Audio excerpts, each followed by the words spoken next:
এই যে দেখেন আমি এখানে পাহাড়ি মরিচ গাছের দানা ফালিয়েছি।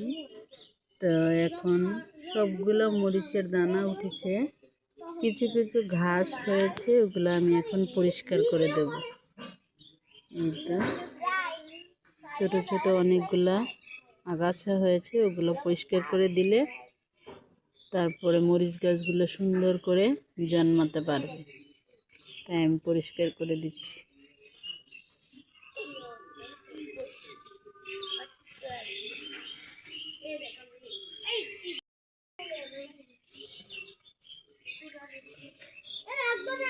এই গাছগুলো ছোট থাকতে আমি তুলে ফেলছি, বড় হলে আমি তুলতে গেলে মরিচ গাছের চারা সহ উঠে যাবে।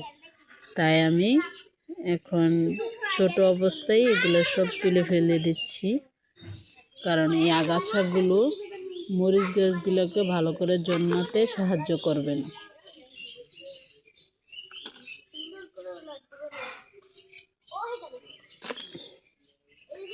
তারপরে আমি সবগুলারে উঠিয়ে আলাদা আলাদা টবে লাগিয়ে দেব।